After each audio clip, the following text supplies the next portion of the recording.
যদি দেখো রাজেশ, এটা একটা বাংলা টেলিভিশন সিরিয়ালের একটা এপিসোড চলছে, যেন যে বাড়ির মধ্যেই কোথাও না কোথাও কুরুক্ষেত্রের একটা যুদ্ধের পরিস্থিতি হয়ে গেছে, একে অপরের বিরুদ্ধে অভিযোগ করছে, যার বিরুদ্ধে অভিযোগ সে অভিযোগগুলো খারিজ করছে, তৃতীয় ব্যক্তি তার বিরুদ্ধে আবার অভিযোগ করছে, একটা অদ্ভুত একটা জটিলতার মধ্যে। কিন্তু আমরা জানি এনফোর্সমেন্ট ডিরেক্টরেট যেভাবে কাজ করে, তারা মানি ট্রেল ধরে এবং হাতে কাগজ নিয়ে তারা কথা বলে, কারণ সিবিআইয়ের কাজটা যেরকম একটা ক্রিমিনাল অ্যাঙ্গেলকে প্রুভ করা হয়, এদেরটা হচ্ছে ফিনান্সিয়াল ইররেগুলারিটিস পিএমএল এর আন্ডারে। তো অর্থাৎ এদের এনফোর্সমেন্ট ডিরেক্টরেটের কাজ কিন্তু আরও স্পষ্ট, এবং তারা যখন কথা বলে হাতে কাগজ নিয়ে কথা বলে।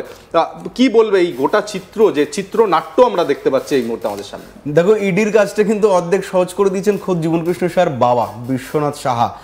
কারণ বিশ্বনাথ সাহা তিনি নিজেই কিন্তু ইডি জীবনকৃষ্ণের কাছে পৌঁছানোর আগেই এই বিশ্বনাথ সাহা ইডির কাছে অফিসিয়ালি বয়ান দিয়ে তিনি জানিয়ে দিয়েছেন যে তার ছেলের কুকীর্তির সমস্ত কর্মকাণ্ড।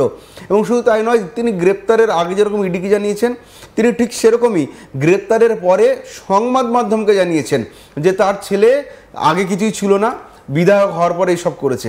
এটা তার বাবা বলছেন, আমরা বলছি না। এরপরে তার বাবা জানিয়ে দিয়েছেন, শুধু তাই নয়, তার বোন অর্থাৎ জীবনকৃষ্ণ সাহার পিসির নামেও যে একাধিক সম্পত্তি জীবন কিনেছিলেন সে কথাও জীবনকৃষ্ণ সাহার বাবাই জানিয়ে দিয়েছেন। তিনি ইডিকে বলে দিয়েছেন, ফলে ইডির কাজ অনেক সহজ করে দিয়েছেন খোদ অভিযুক্তের বাবা। এখন দেখো, পরিবারের মধ্যে যদি কেউ এরকম কন্ট্রাক্ট যদি কেউ বয়ান দিতে থাকেন, এই অনবরত যদি কন্ট্রাডিক্ট করতে থাকে সবার সঙ্গে, তাহলে কিন্তু ইডির কাজটা বা যে কোনো তদন্তকারী সংস্থার কাজ অনেক বেশি সহজ হয়। পাশাপাশি তার স্ত্রীও জানিয়েছেন এটা কাতার নয়, ফলে জীবনকৃষ্ণ সাহারই টাকা বলে কিন্তু প্রমাণিত হচ্ছে, যতক্ষণ না তিনি প্রমাণ করতে পারছেন এই টাকা তার নয়। এখন ইডির কাছে যে ডকুমেন্ট আছে সেই ডকুমেন্টে কিন্তু জীবনকৃষ্ণ সাহাকে চেপে ধরা গিয়েছে, তাকে গ্রেপ্তারির গ্রাউন্ড প্রস্তুত করা গিয়েছে, তাকে গ্রেপ্তারও করেছে সাকসেসফুলি। ফলে জীবনকৃষ্ণ সাহাকে এখন আদালতে প্রমাণ করতে হবে তিনি নির্দোষ। কিন্তু জীবনকৃষ্ণ সাহার বিরুদ্ধে এত ডকুমেন্ট বা এত সম্পত্তির হদিশ তারা পেয়েছেন ইডির গোয়েন্দারা, যে তার দেখো, তুমি যে দুটো নাম বললে, মায়ারানী সাহা, নিতাই সাহা, এই বিষয়টা বলা হলো না, সেটা হচ্ছে নিতাই সাহা কিন্তু তার শ্যালক, তার শ্যালকের নামেও কিন্তু সম্পত্তি রয়েছে বলে ইডি জানতে পেরেছে। অর্থাৎ শুধু তার পিসিই নন, তার শ্যালক সহ তার অনেক পরিচিত, তার পরিবার পরিজন, তার আত্মীয় স্বজন, তার ঘনিষ্ঠ সহযোগীদের নামেও একাধিক সম্পত্তি ক্রয় করেছেন তার জেলাতে, কোথাও কলকাতাতে, একাধিক জায়গায় স্থাবর সম্পত্তি রয়েছে তাদের নামে বাড়ি যেরকম রয়েছে, জমি রয়েছে। ফলে এই সমস্ত সম্পত্তির অধিকাংশই নাকি ক্যাশে কেনা হয়েছিল, অর্থাৎ নগদে লেনদেন করা হয়েছিল, এমনটাই দাবি করেছেন ইডির গোয়েন্দারা। তারা অফিসিয়ালি বাই রিটেন তারা কোর্টে দাবি করেছে। ফলে এই জীবনকৃষ্ণ সাহা এখন একাধিক তীরে বিদ্ধ, এবং সেই তীর থেকে নিজেকে প্রমাণ করার দায়িত্ব তারই। এবং তিনি কিন্তু সংবাদ মাধ্যমের সামনে নিজেকে নির্দোষ বলে দাবি করছেন, ঠিক যেমনটা তার পিসি করেছেন মায়ারানী সাহা। তিনি বলেছেন এগুলো তার স্বামীর, তিনি বহুদিন ধরে ব্যবসা করছেন সেই সমস্ত টাকা। কিন্তু জীবনকৃষ্ণ সাহা নিজেও গতকালকে ব্যাংশাল কোর্ট চত্বরে দাঁড়িয়ে সংবাদ মাধ্যমকে বলেছেন তিনি ব্যবসায়িক পরিবারের সন্তান, তার ব্যবসায়িক ব্যাকগ্রাউন্ড রয়েছে, ফলে তার নাকি কোটি কোটি টাকা তাদের টার্ন ওভার হয় এক বছরে, ফলে এই টাকা থাকাটাই স্বাভাবিক।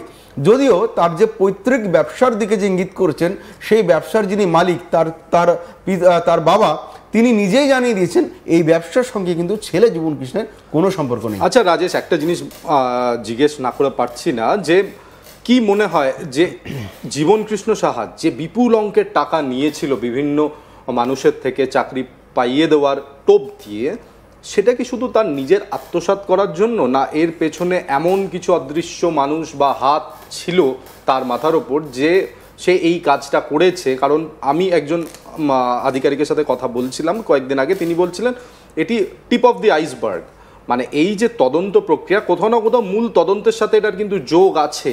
আমরা জানি কালকে যারা টেন্টেড তাদের লিস্ট বেরিয়েছে, নাম বেরিয়েছে। তো সেক্ষেত্রে কি মনে হয়, এতে কি শুধুমাত্র জীবনকৃষ্ণ সাহা একজন ব্যক্তি, জীবনকৃষ্ণ সাহা বিধায়ক জীবনকৃষ্ণ সাহা থাকতে পারে, তার পিসির নাম উঠে আসে, আত্মীয় পরিজনদের নাম, না এর পেছনে একটা বৃহত্তম ষড়যন্ত্রের ইঙ্গিত এই ধরনের স্ক্যাম সামনে রাখছে? একেবারেই তাই। দেখো, এই শিক্ষক নিয়োগ দুর্নীতি মামলার তদন্ত যখন সিবিআই বা ইডি শুরু করেছিল, তারপর আমরা দেখেছি যত সময় গিয়েছে পেঁয়াজের খোসার মতন দুর্নীতির প্রত্যেকটা স্তর বেরিয়ে এসছে, এবং একের পর এক মানুষ গ্রেপ্তার হয়েছে। যারা শিক্ষা ব্যবস্থার সঙ্গে যুক্ত, পশ্চিমবঙ্গের শিক্ষা ব্যবস্থার সঙ্গে, শিক্ষা দপ্তর যারা চালান, যারা এসএসসি চালান, তারা কিন্তু এখন প্রায় প্রত্যেকই জেলে, যারা এতদিন ধরে ছিলেন। এবং তারপরে আমরা দেখলাম খোদ শিক্ষামন্ত্রী তিনি গ্রেপ্তার হয়েছেন। ফলে একের পর এক প্রত্যেক স্তর অনুযায়ী গ্রেপ্তারি হয়েছে। এবং জীবন কৃষ্ণ সাহা কি একা? হয়তো নন, বা হয়তো একা। দেখো, এই উত্তর তো অবশ্যই তদন্তকারী সংস্থা খুঁজে নিয়ে আসবে, কিন্তু বিরোধীরা কিন্তু বরাবর দাবি করে আসছে যে জীবন কৃষ্ণ সাহা যদি কান হন তাহলে মাথা টানতে হবে। খোদ শুভেন্দু অধিকারী জানিয়েছেন, রাজ্যের বিরোধী দলনেতা শুভেন্দু অধিকারী তিনি বলেছেন যে কান টানলে মাথা আসবে, শুধু জীবন কৃষ্ণ নন, এই পিসিকে ধরলে হবে না, অন্য পিসি লাগবে, এই ধরনের অনেক মন্তব্য বিভিন্ন নেতারা বিরোধীরা করে আসছেন।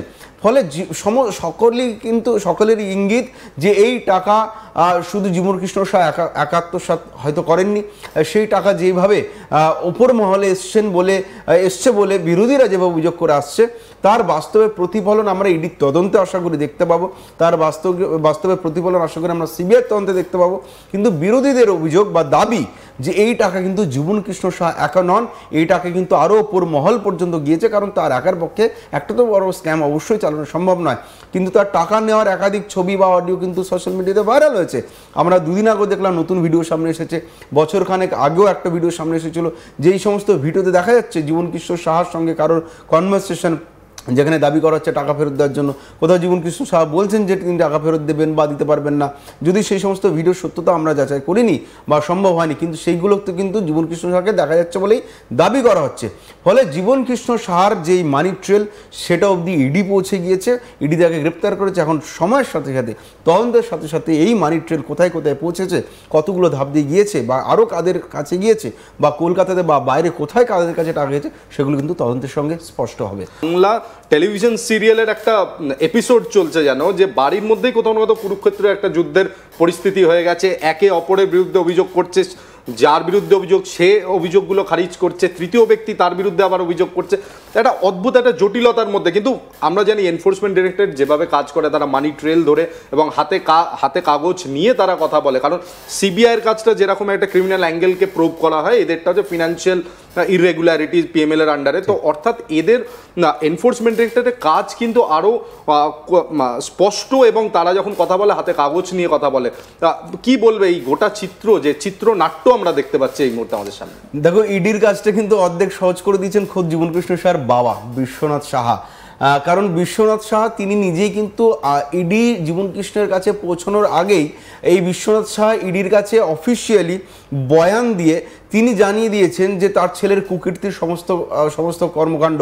এবং শুধু তাই নয়, তিনি গ্রেপ্তারের আগে যেরকম ইডিকে জানিয়েছেন, তিনি ঠিক সেরকমই গ্রেপ্তারের পরে সংবাদ মাধ্যমকে জানিয়েছেন যে তার ছেলে আগে কিছুই ছিল না, বিধায়ক হওয়ার পরে এইসব করেছে। এটা তার বাবা বলছেন, আমরা বলছি না।